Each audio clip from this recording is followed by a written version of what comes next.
नमस्कार सभी दर्शकों को परफेक्ट हेल्थ चैनल पर आपका एक बार फिर से स्वागत है। तो हम जो बीमारियों की श्रृंखला जो हमने जारी रखी हुई है उसमें हमने अभी तक डायबिटीज़ के बारे में जाना पिछली वीडियो में। आज हम बात करेंगे ब्लड प्रेशर के बारे में।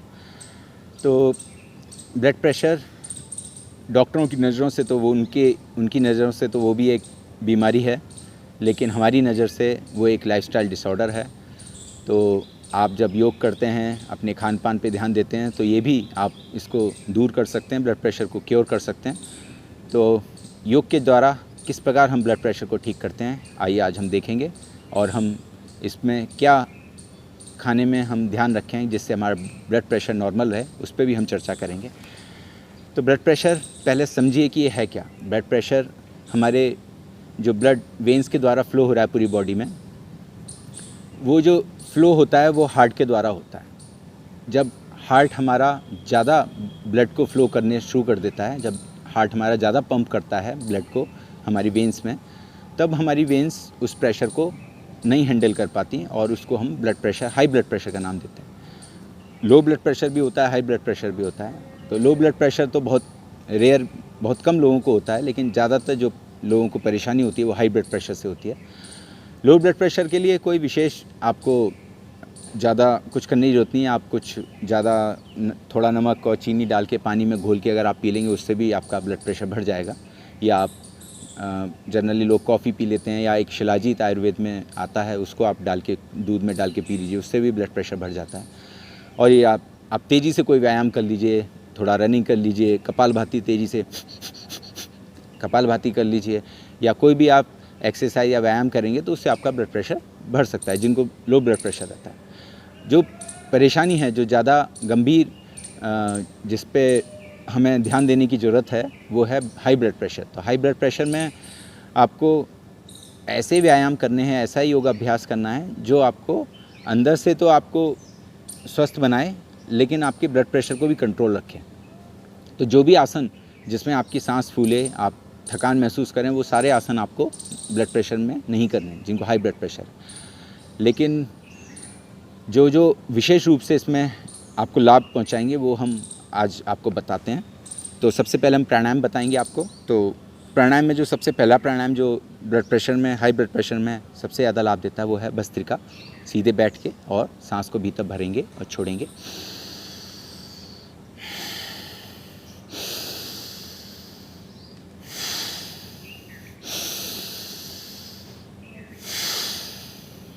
तो ये भस्त्रिका प्राणायाम, सांस को भीतर भरना और फिर बाहर छोड़ देना। जितना समय सांस को भरने में लगे उतने समय सांस को बाहर छोड़ने में। इसमें भी आपको विशेष ध्यान ये रखना है कि इसको भी आपको आराम आराम से ही करना है, बहुत तेज़ी से, तीव्र गति से, बहुत ज़्यादा दम लगा के, फोर्स लगा के नहीं करना है। देखिए, इस प्रकार नहीं करना है। ये आपके ब्लड प्रेशर को बढ़ा देगा। आपको आराम आराम से करना है इस प्रकार।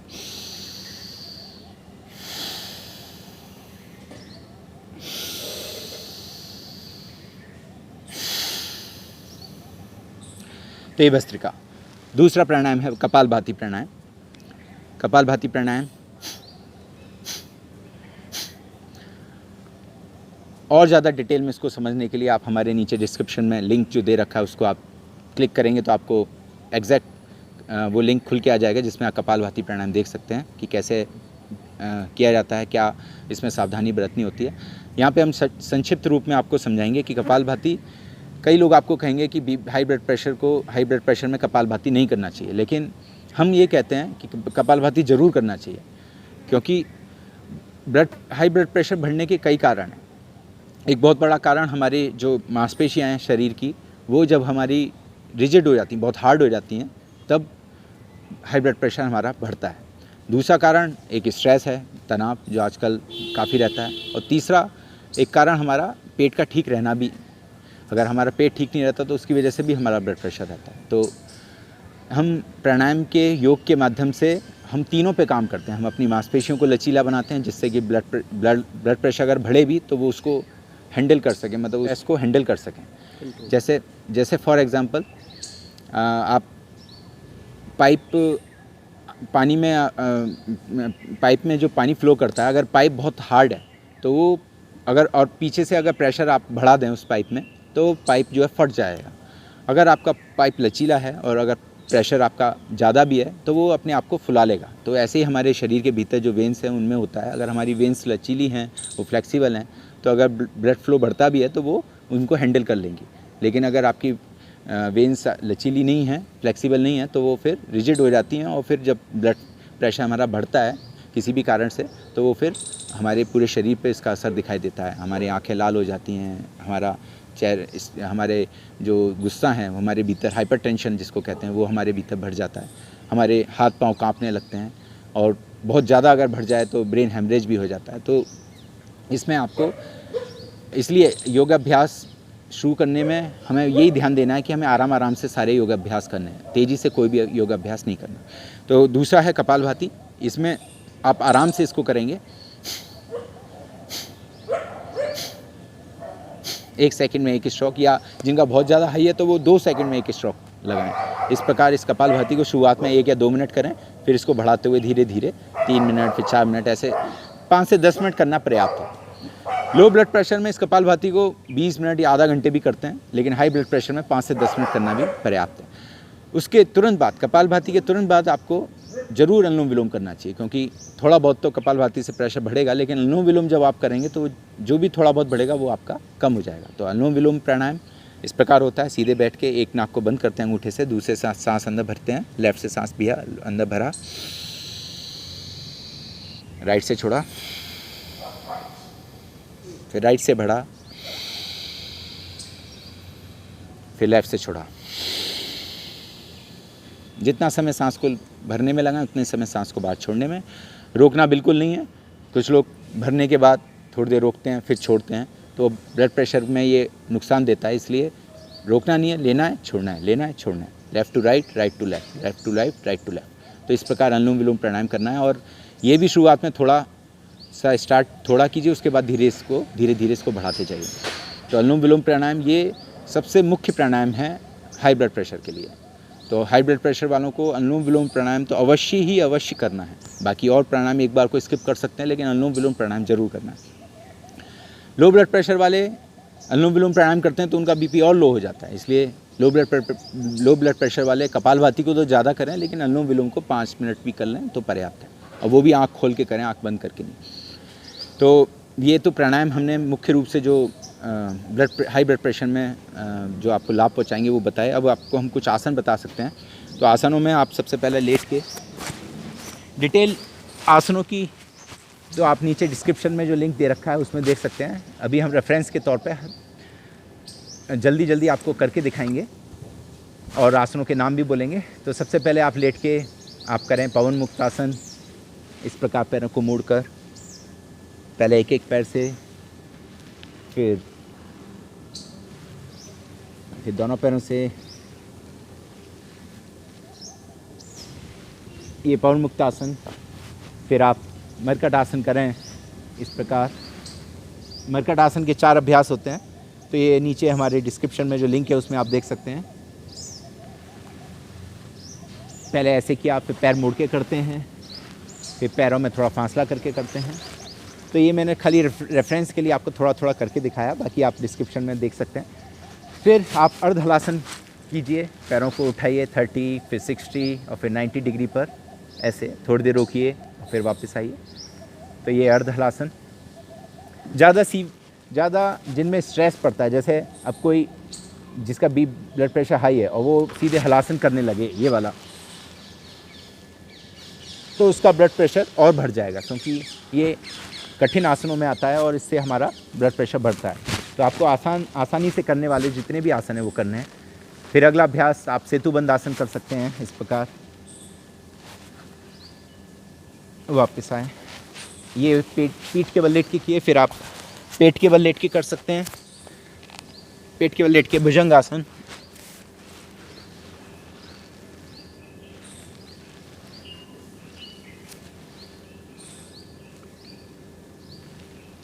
भुजंगासन कर किया आपने। फिर शलभासन। शलभासन में आपको एक पैर से ही करना है, दोनों पैरों से नहीं करना। ये एक पैर से हुआ करना। और फिर जैसे दोनों पैरों को उठाते हैं तो वो हाई ब्लड प्रेशर में नहीं करना है। ये वाला नहीं करना है ऐसे, इससे ब्लड प्रेशर बहुत तेज़ी से बढ़ता है। फिर आप इस प्रकार मकरासन में लेट के पैरों को चला सकते हैं। तो ये जो आसन है ये हमारे ब्लड प्रेशर को, ये जो आसन है ये हमारे ब्लड प्रेशर को शुरुआत में कम नहीं करेंगे, लेकिन जैसे जैसे आपकी मांसपेशियाँ फ्लेक्सिबल होती जाएंगी पूरे शरीर की, तब हमारा ब्लड प्रेशर अपने आप लो होने लगता है।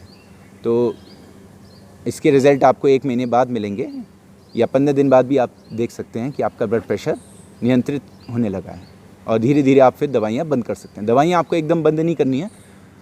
कुछ लोग क्या है एकदम से शुरुआत से ही दवाई बंद कर देते हैं, तो वो सही नहीं है। आप दवाइयों को पहले तो रोज़ खाइए कुछ दिनों तक, उसके बाद फिर अल्टरनेट डे पे कर दीजिए, उसके बाद धीरे धीरे फिर आप दवाइयाँ बंद कर सकते हैं। तो ये मकरासन किया, फिर आप बैठकर आप इस प्रकार वक्रासन कीजिए।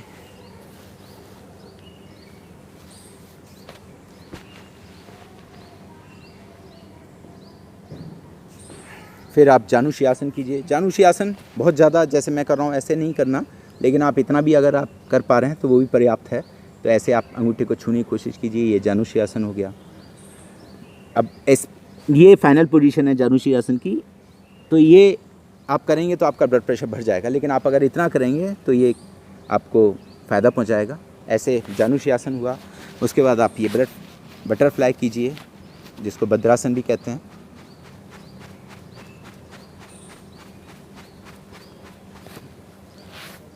फिर आप अगला अभ्यास इस प्रकार ये गोमुखासन भी कर सकते हैं ऐसे। आप डिटेल में इसको समझने के लिए कैसे वो करना है, कैसे इसको वो प्रॉपर आप टेक्निक वो नीचे डिस्क्रिप्शन में जो लिंक है उसमें आप देख सकते हैं। फिर आप ऐसे बैठ के या तो इस प्रकार बैठ के या वज्रासन में बैठ के आप पर्वतासन कीजिए। इस प्रकार ऐसे धीरे धीरे हाथों को ऊपर उठाइए। ये भी बहुत लाभ करता है ब्लड प्रेशर में। ऐसे धीरे धीरे हाथों को उठा के सिर पे रखना और फिर धीरे धीरे ऊपर आसमान की ओर ले जाना और थोड़ी देर ऐसे रोक के रखना। सांसों की गति सामान्य रखना। आसनों को करते में आपको सांस तो किसी में भी नहीं रोकना है, क्योंकि सांस रोकने में ब्लड प्रेशर बढ़ता है। फिर धीरे धीरे वापस आएंगे। तो ये पर्वतासन हो गया। फिर आप कुछ आसन खड़े होकर कर सकते हैं। इस प्रकार खड़े होकर आप ताड़ासन कीजिए।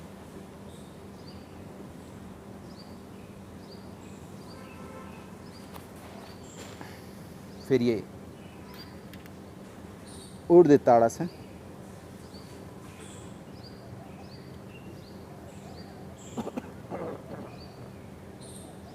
इसे त्रिकोणासन, कोणासन भी कहते हैं। फिर ये कटी चक्रासन।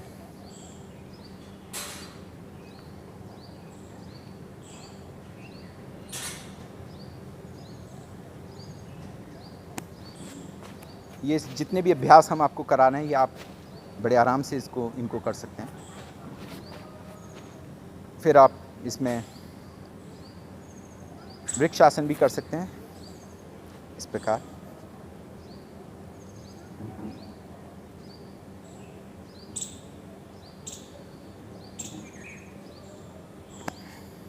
और फिर जब आपका ब्लड प्रेशर नियंत्रित होने लगे 1 महीने 2 महीने बाद, फिर आप सूर्य नमस्कार भी कर सकते हैं। वो हमने डिटेल में समझाया हुआ, आप नीचे लिंक पे देख सकते हैं। तो ये जितने आसन हमने किए ये आसानी से आप इनको बड़े आराम से इनको कर सकते हैं। और इनमें भी आप कुछ आसन आपको लगता है कि ये मैं नहीं अभी कर सकता, तो उनको आप स्किप कर दीजिए। ज़रूरी नहीं है कि सारे आसन आपको करने हैं। तो जो भी प्रक्रिया, जो भी आसन, जो भी एक्सरसाइज आप आसानी से कर पाएँ जिससे कि आपका सांस ना फूले, आपको वो करना है। और इन केस 2-3 आसन आप जब लगातार कर लें तो बीच में आपको फिर विश्राम भी लेना है, शवासन। तो शवासन अपने आप में एक मेडिसिन का काम करता है। सिंपल शवासन तो 1-2 मिनट का होता है। फिर इसको जब हम लंबा करते हैं तो योग निद्रा बोलते हैं। तो वो एक विशेष प्रक्रिया है योग में। तो वो भी ब्लड प्रेशर में बहुत विशेष लाभ करती है। जिनका किसी भी कारण से कंट्रोल में नहीं आ रहा है, किसी भी प्रयास करने से कंट्रोल में नहीं आ रहा, तो वो योग निद्रा करेंगे तो उनका फिर अब बहुत आसानी से कंट्रोल आ जाएगा। योग निद्रा में हम लेट जाते हैं शवासन की तरह और फिर हम करीब करीब आधा घंटा या पौने घंटे तक उसमें लेटे रहते हैं और उसमें हम अंदर ही अंदर ध्यान लगाते हैं। तो ये जितने भी आसन प्राणायाम हमने आपको बताए तो ये आप कीजिए। अच्छा, इसमें अब अगर हम बात करें खाने की, तो लो ब्लड प्रेशर के लिए तो मैंने आपको बता दिया, लेकिन हाई ब्लड प्रेशर में आपको नमक आपको छोड़ना पड़ेगा, क्योंकि नमक ब्लड प्रेशर का दुश्मन है। तो या तो नमक बहुत कम कर दीजिए, और मैं तो कहूँगा आप कुछ दिन के लिए, अगर आपका ब्लड प्रेशर हाई चल रहा है तो 10-15 दिन, 20 दिन, 1 महीना आप बिल्कुल मत खाइए, क्योंकि ना खाने से कुछ नहीं होने वाला। लेकिन हाँ, अगर आप खाते रहेंगे तो आपको नुकसान ज़रूर पहुँचता रहेगा। तो आप ब्लड प्रेशर में नमक बहुत कम कर दीजिए, और तला हुआ गरिष्ठ भोजन, भारी भोजन, वो सब आप छोड़ दीजिए। बिल्कुल लाइट भोजन कीजिए, खिचड़ी खाइए, दलिया खाइए, कॉर्नफ्लेक्स खाइए, आप ओट्स खाइए, सिंपल चपाती खाइए। लेकिन तली हुई चीज़ें, पराठे, पूड़ी, बहुत ज़्यादा फ्राइड चीज़ें, बर्गर, पिज़्ज़ा, ऐसी जितनी भी चीज़ें हैं वो सब आप अवॉइड कर दीजिए, छोड़ दीजिए। तो ये आप इन बातों को अगर ध्यान में रखेंगे तो आपको निश्चित रूप से बहुत लाभ मिलेगा, और आप फिर से जैसे पहले आप निरोगी थे वैसे ही आप फिर से निरोगी होंगे, और फिर अपने लिए भी उपयोगी होंगे, परिवार के लिए भी और इस राष्ट्र के लिए भी। तो इसी प्रकार आप हमारे साथ जुड़े रहिए, हमारे चैनल को देखते रहिए, और लोगों तक भी इन वीडियो को शेयर कीजिए ताकि और लोगों को भी इसका लाभ मिले। और आप हमारे इस चैनल पर आए, हमको सुना, देखा, इसके लिए आपका बहुत बहुत धन्यवाद।